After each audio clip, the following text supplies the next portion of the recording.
Hey everybody, it's Jo Parrott, founder of the Ladies Working Dog Group. Are you feeling stuck with your gun dog training? Trust me, you're not alone, and that's exactly why you need to be here.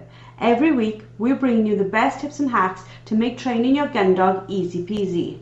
We'll keep it straightforward, no fuss, just actionable guidance that you can put straight to use. So let's get started. Hello and welcome to another episode of Found It, Fetched It. This week we're going to be talking all about not punishing the good stuff, about keeping training positive and clear. Joining me for this are LWDG group experts Claire Denyer, Gemma Martin and Samantha Thornycroft Taylor. Good morning ladies, how are we today? Good morning, Jo. Very well, thank you. Great to be here for another chat. Morning, Jo. Morning, ladies. I'm very well, thank you. Hope you are too. Morning, guys. Yeah, all good. Apart from a little bit of a cold, but looking forward to having a chat. Now, the idea for this podcast came about from what we see really within our members, isn't it? It's this sort of like unintentional confusion around what we do with our dogs. So can we start by talking about like what we mean about not punishing good stuff? Because people will automatically think, well, I don't punish good stuff. Yeah, I think one of the most common and easiest ways to think about this is let's take a dog's recall. And so often you see somebody in the field or out at the park, they're recalling their dog is completely ignoring them, but they keep recalling the dog and they change the recall word and they start saying, what's this? And all these other things come out of their mouths. And when the dog eventually gets back to them, they put the lead on and they're really cross and they say, that's it, you're not going off lead again and you're such a naughty dog. And so when the dog has eventually come back, what's happened is they've told the dog off for essentially coming back, rather than dealing with the situation when the dog was out there ignoring them. Instead of going and get the dog and doing something about it to rectify the situation, they've continued to call the dog. And when the dog eventually gets back, they've told the dog off. So that's a really easy way of kind of viewing this sort of topic. I think that's a really good point, Claire. But I think as well, it's one of those things you can't punish a dog when it has eventually come back, because like you said, you're just teaching it then it's not worth coming back. But it is a good idea to try and get some form of re-engagement from your dog before you let it go off again. Otherwise you end up in this sort of rabbit hole of you eventually getting the dog back and it going, brilliant, thanks, I'm back, but I'm going to go back to where I was just now and I'm going to ignore you again. So it might not necessarily be like putting back on the lead, but just a little tiny recall or a sit stay or, a follow me game. Just rebuild that engagement without punishing the fact that the dog came back. Yeah, and I think it's sometimes realising that it might not be the best idea to try again that day. Our dog might be in the wrong state of mind. It might have got too excited about a bird over in the hedge. So doing that sort of close work, like you've just said, Sam, so building that heel work engagement up again and then calling it a day and going, right, we'll try again tomorrow, we'll try again later today in a different environment, and stop setting our dogs up to get it wrong, effectively.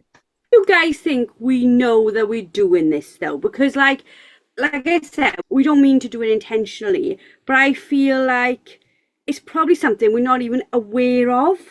Yes, absolutely. I think a lot of the time it comes from a place of frustration, or from a place of disappointment, or from a place of, I thought I had finally got this, and the reality that perhaps that training isn't as solid or as proofed as you originally believed it was. I don't think it's hardly ever intentional. It's that our human emotions kick in, and our human emotions make us react in a way that we are not thinking about in terms of how that's going to come across to the dog in the future. And with that recall example, you've only got to look at how that could then create problems with bringing retrieves back, with playing keep away, further recall problems, because the dog starts to feel like being around you is not the best place to be, because you're really grumpy and really unhappy when I'm around you. And so all the fun is out there. Those other people and dogs aren't grumpy with me, so I'll stay out there. So I think it's not from a place of intentionally punishing the dog for coming back.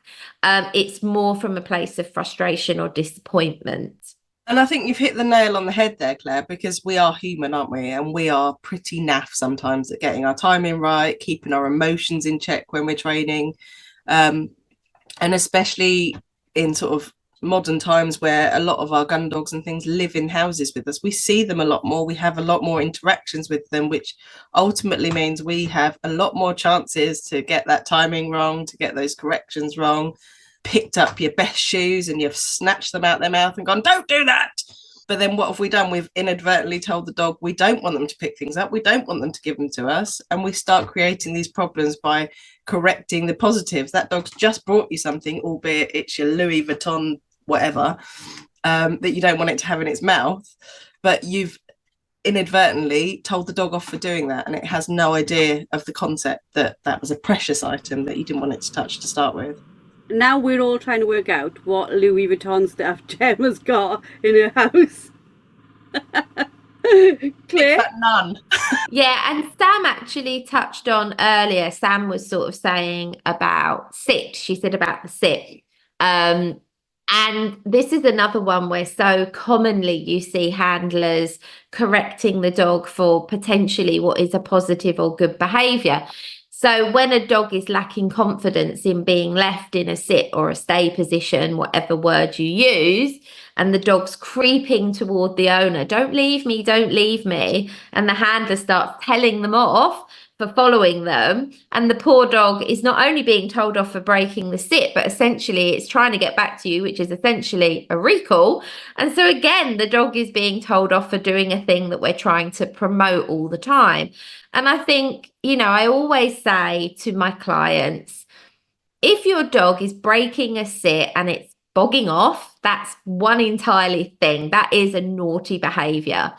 If the dog is breaking the sit to come to you, more often than not, the dog is lacking in confidence or it doesn't understand the behavior you're asking it to do. And so it wants to please you, so it wants to be with you. So I think it's recognizing that sometimes your dog doesn't understand what you're asking and the safe place to be is around you. So we don't want to correct the dog for wanting to be in that safe space that is around you. Is it our misunderstanding of sequences of behaviour? So do you guys tell us all the time about you almost habit stack. You do one thing that leads to another, to leads to another, to leads to another. Do we not see as handlers are consequences of this behavior from us on the sequence? Am I making sense with that? You are, absolutely. And I think it's, again, it slightly comes back to human nature, because we get our emotions involved, but we always want to be 1, 2 or 3 steps ahead of where we are. So we can often end up needing to, or in a position where we end up correcting a behavior because we've moved too fast, because we haven't read the body language or the behavior correctly.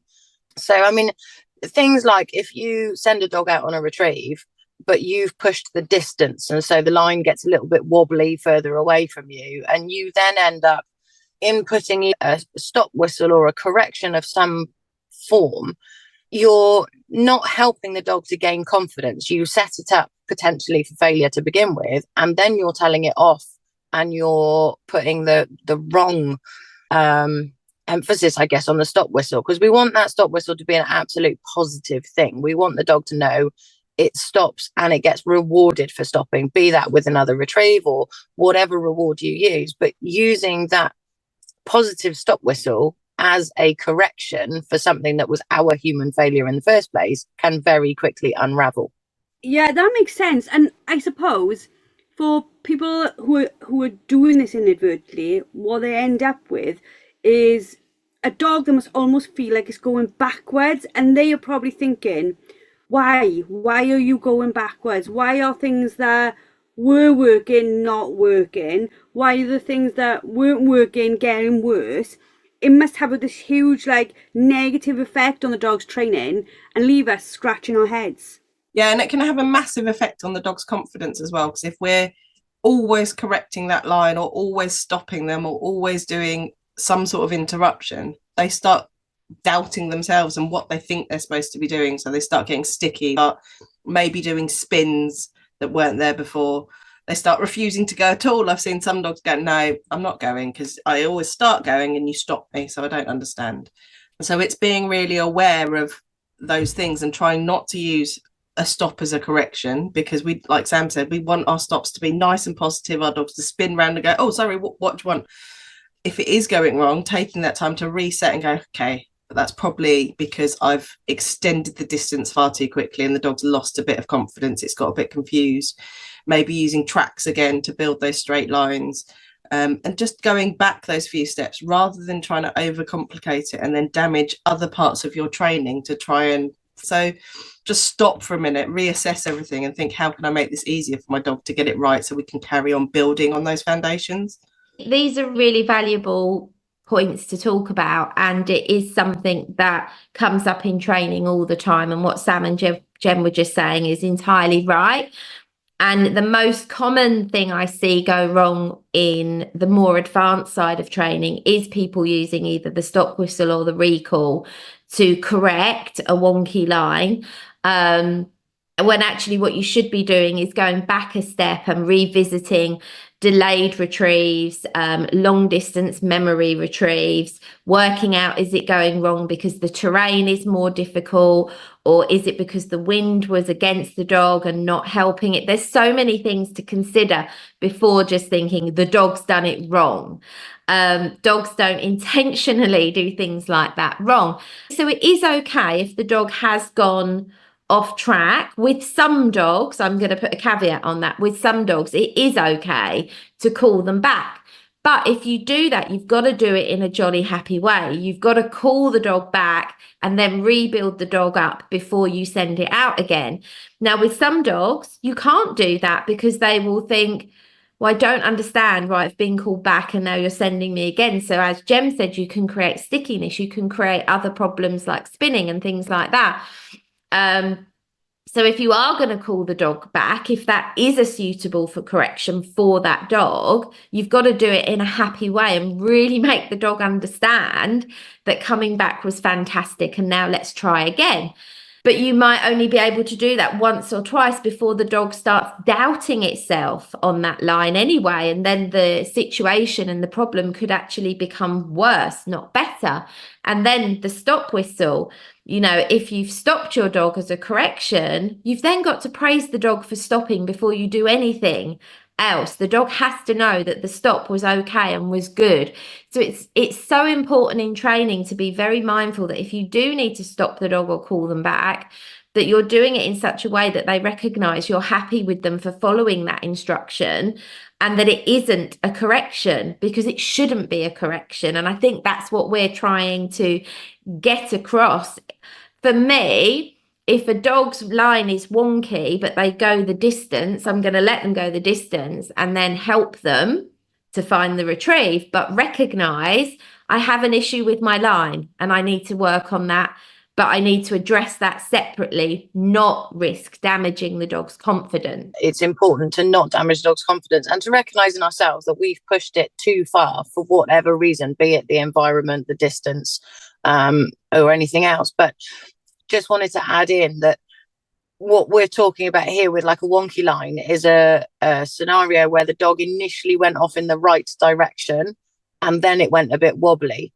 In my mind, totally another thing if you say to the dog, go in a straight line away from me, and it disappears off behind you, because that kind of does need correcting because it didn't listen to your instruction in the first place. But again, that correction needs to come in a kind of a firm but not an over the top way.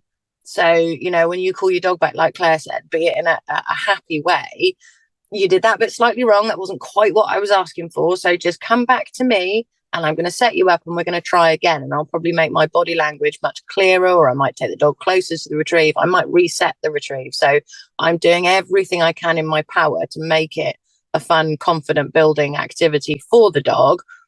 But I'm also being mindful that if it did bog off in totally the wrong direction, then something went wrong somewhere. Yeah, exactly. And we're not saying that you can't give your dog any correction for all the things that you might be training for and little bits and pieces. What we're saying is we're not trying to poison our stop cue, and we're not trying to poison our dogs coming into us, and we're not trying to poison our dogs giving us stuff. So it's really important to be mindful that all the things that you want your dog to do, they're never used as a bad thing to stop them doing something else. So by all means do that, but don't ruin all your other bits to try and fix the bits you're trying to fix, if that makes sense. Yeah, absolutely. And I think something that probably we don't think about is that once we've poisoned it and once we're making training a negative experience, it's very hard for the dog to then trust us, to believe that going out with us is going to be a fun experience again. There's always that doubt in their mind. Like I know from the fantastic masterclass that you've done for our members this month, Claire, around play. Like, I've already had messages back where people were like, well, can we be like that with our dogs? Can we be like positive and happy? And we've really got to keep building on the fact that you can train a dog with real, like, happy energy. Yeah, absolutely that. I think it's so important that we train the dog using a positive and happy energy, and that will help the dog's confidence. And it's so dog dependent as well. Some dogs are much more forgiving than others. And I don't mean forgiving in, oh, I'm going to hold a grudge with you forever. Not that kind of forgiving, but some dogs just can recover much more quickly when something's gone wrong, and they can pick themselves up, dust themselves off and say, right, I'm going to try this again. And that's usually the dogs that are really super drivey. But then what might happen is you might see, it's something we call fallout. So if the dog might go out again with confidence and pick it up, but then you see a strange behavior creep in and you think, well, where did that just come from? And you don't always track it back to, it's because I stopped the dog and was cross with the dog for not taking the right line, or I recalled the dog and was unhappy with it, that it didn't come straight back. You might see a bit of fallout. So it's a different behavior sneak in that you might not necessarily connect straight away. But if you unpick and wind back to where did that start? When did that start? What happened in the session prior to that? You can usually start to figure out what happened or what potentially upset the dog and made the dog feel like it couldn't get this right. And you see this so much with dogs on delivery of the retrieve. If they make a mistake, it's so common. If they've made a mistake, say they've run in on a retrieve, that is so common. If a dog's run in and the handler has like shouted at the dog for running in, and the dog hasn't then responded to that, and they get the dummy, and once they've got the dummy and they turn and they're on their way back to that handler and they're thinking, oh no, I ran in, I'm in so much trouble. So then you get another behavior starts to display because the dog has a history of being told off for coming back in a certain scenario. And so it can start to create other problems within your training. So it's just being mindful. And this is where making notes on things that have gone wrong and how you corrected them and was that effective can be useful, or videoing yourself training your dog so you can see your dog's body language from a different angle. All of those things can help you to see what's really going on. I bet we never really think about that, do we? I know for me, I would see that as the same thing. I'd think, oh, she's running, poor Elle, again, the row again. She's running and now she's messing with the dummy. And I would see her like she'd not made the decision to do those two things together, but that's what's happened. I wouldn't stop and think, she knows she's going to get that row coming back, so she's, playing keepy outy to delay that ongoing argument we've got going on. But then when you just explained it like that, I'm thinking, not as logic, but it's a little bit like, oh my God, why didn't I think about that? Because if we look at things like our children, that's what they do. One misbehavior then becomes them acting the fool rather than coming back and getting, a telling off for it. I'm wondering how many women will be listening, and men will be listening to this. I wonder how many women and men will be listening to this thinking, I've never actually thought about that section of this. And it's human nature, isn't it? I mean, the amount of times we're with clients and maybe their dog runs in and they sit there going, oh, you're like, nicely, take the dummy nicely. You have to forget about what's just happened, despite being really, really frustrated. It's not worth ruining your retrieve over. So that's gone, that's done. Yes, the dog ran in, but we need to forget about it, focus on the bit that's going on. So take our delivery really nicely, tell the dog they're clever for giving it back and delivering nicely. And we're going to reset again and not enable the dog to get it wrong again. So we might use a steady tab, or we might have the lead looped around them or something, so that they can't get it wrong again and repeat that behavior. And then we can work on getting their nice steadiness and build that retrieve again. But there's no point losing your rag because they've run in, they've done it now. You're only going to mess up your delivery and your retrieve. Like Claire said, they start being fools and running around us and going, I don't want to come back and get that telling off because I know I've done it wrong. Yeah, absolutely that, Gem. And that's when you, instead of losing your rag in that moment, you'd say, okay, so the next time I set the dog up for this retrieve, I need to do a setup differently. Perhaps you might consider putting the heeling lead on. And so when you take the lead off, you've got control of the dog so that they don't run in, and you can very easily overcome that. So I think too often, through right back to the beginning of where we started this conversation, too often in the moment, the frustration or disappointment that the thing went wrong overrides your logical thinking of, oh, I have a problem here. And instead of kind of thinking, how will I address that next time, in the moment the client or the handler tries to do something about it without thinking about the possible negative consequences that could bring into that behavior in the future. Yeah, I think that's where it is really important to, to use a phrase that I think we all use in our behavioural work quite a lot, to look rather than just at the symptoms of what you're seeing. So the play and keep away or the spinning on a retrieve, look at the root cause and work with that one, because it's all well and good trying to sort of skirt over what the dog is doing in that moment. But if we don't fully understand why it's doing it, it makes it much harder to then push forward. And something one of you guys said just then, it sort of sparked another behavior that we often find could be used in a negative way. And that's sort of, well, I can't get my words into gear, but essentially, if your dog has made a mistake and if you've let your human emotions override, a lot of people would get the dog back, put it on the lead, frog march it to the car and put it in the car, really sort of not nastily, but hastily or in a cross fashion. And actually, by doing that, we're then turning what should be a positive association with a car potentially into a negative experience. So the next time you go out in the car, they then start going, well, I don't really want to go in that thing because actually it wasn't very pleasant last time I got in it. And nobody wants to have a dog that you can't put in the car and take away with you. You can't put it in the car and take it to a training session or out on a nice walk or away on holiday and stuff. We need the dog to have being put in the car as a positive, fun thing. And if we let our emotions get in the way and we use it as a correction or a consequence, it can very quickly unravel on us. Yeah, exactly, Sam. And we look at this a lot when we do sort of crate training with dogs as well. And people say, oh, don't use the crate as a punishment. And that's entirely right. We don't want our dogs to view their crates or their bed as somewhere negative to go. So even when we're talking about puppies needing a timeout because they've got a little bit overtired or a bit overstimulated and they're getting a bit bitey and maybe they need a timeout in the crate for some peace and quiet and downtime, we're still not putting them in there in a way that goes, oi, you're a horrible little puppy, get in your crate, I don't want to deal with you. It's still in your bed, have a treat, shut the door, right now settle. So I think that's a really important point to make. Yeah, I couldn't agree more, Jem. And if I think about my situation at home right now with Jeannie recovering from her elbow surgery 2 months ago, if I had used the crate in that kind of context with her being on so much crate rest would be so much harder for her right now.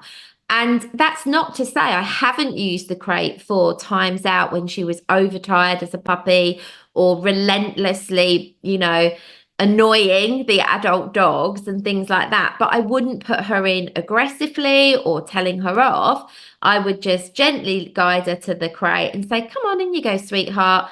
settle her down and let her rest, which means although the crate was so beneficial for me for using for those circumstances, there was no negative association with the crate from doing that. And so now, with her being in the crate for such long durations of time in between her physios and her exercise times, she's completely fine with that. Like right now, she's in the crate down by the side of me here, and that's a lovely place for her to be. So it's always thinking of the bigger picture and looking outside the box and, could this, what I'm doing now to correct this behavior, create me future problems, and being mindful of those things and just having those conversations with yourself. I think it's a little bit like seeing the scenes, isn't it? Like, this is one thing going on, that's one scene, that's one clip, one frame on TV, and then you've got to like check yourself before you wreck yourself, and then go on to the next scene, the next bit we're going to look at, because seeing it all as one TV program for once makes you lose perspective and lose all the good work you're doing. I just wanted to agree with Sam about the car as well, because so often people went, oh, the dog's annoying me, I'm going to put it in the car because it's driving me insane. But the car can be used in that way, but it's the way you do it. That's what Sam was saying. It's the way you do it. I remember years ago, and I tell my clients this story all the time, because Indy could be really cheeky. And this was like years ago. She was probably about 5 at the time. And I sent her out on a blind retrieve, and she went out on this beautiful line on this blind retrieve. And she went out there, and she was out there quite a while. And I thought, I'm pretty sure she should have found that retrieve by now. She's in the area. And then I'm watching her thinking, that's not the dummy. I don't know what she's doing over there. And I was like, okay, she's the whole field away from me. I'm not going to get there very quickly. So I decided to just walk over there. I didn't give her any further commands because I could see she was up to mischief. So I just walked out there, and lo and behold, she's out there eating an apple, which was probably about 5 foot away from where the dummy was, this lovely crunchy apple. And she looked at me as if to go, oh no, here she comes. And I thought, how do I deal with this? Because she took a beautiful line out there, but ultimately she's got out there and she has misbehaved. She's decided to have a snack instead of retrieve the dummy. And so I popped her lead on. I didn't even speak to her, and I didn't do anything like particularly. I think she just thought, oh, she's putting my lead on. And I just walked her back to the car. But as I got to the car, there was no anger, there was no frustration from me. And I just said, come on, up like that, popped her in the car, because I thought, she's really going to really hate this if I get Dude out and do something with Dude right now. So I just popped her in the car, no aggression. She sat there and watched me get Dude out. And she could see in her face, she's like, no, Dude's going to get my retrieve. And so I got Dude out, and he did the retrieve. And then I went back to Indy at the car, and I was like, come then, we're coming out then. Well, she did that retrieve so perfectly after that. But it wasn't done in a particularly, like, I wasn't aggressive. I wasn't negative with her. I just said, you don't want the retrieve? You don't have to retrieve. But you know what? Dude might like that retrieve. And so I used another dog to kind of make her think about her actions in future. I think that is like an amazing example of what punishment can look like, though, isn't it? It's like we see punishment, or we hear the word punishment, and we think, oh, that means like battering the dog or being aggressive with the dog. Sometimes, and we know this from our own lives, punishment can be missing out. So, ladies, before we wrap up another amazing podcast, what's one piece of advice from each of you that you just want handlers to take away from this and go, this week just work on this, like, to stop causing confusion in your dogs? Don't be scared to make something easier and go back a step if it's going wrong, rather than try and overcomplicate it with stops and things. So yeah, that's my advice. Make it simpler if it's going wrong. Don't be scared to do that. My advice would be to have a real deep thought. If something goes wrong in your training, actually think about what went wrong. What was the actual thing that went wrong, and how could you remedy that? Rather than feeling frustrated or disappointed in your dog, have a look at what actually went wrong and what could you do to remedy that, instead of using something otherwise that's a positive behavior to punish your dog. Yeah, and I think from a human point of view, if you feel yourself getting wound up, frustrated, upset, any of those, try and find a way that even if temporarily you can sort of park your emotions, because we often find that things do start to go wrong when the dog senses that we are upset, frustrated, cross, all the rest of it. So kind of a bit like water off a duck's back, I suppose. And it is harder than said. But if something's going wrong, take a breath, calm yourself, work through the situation, and then look back on it later to go, do you know what? Why did it go wrong? What can I do to make it easier next time? Or what can I do to fix it this time?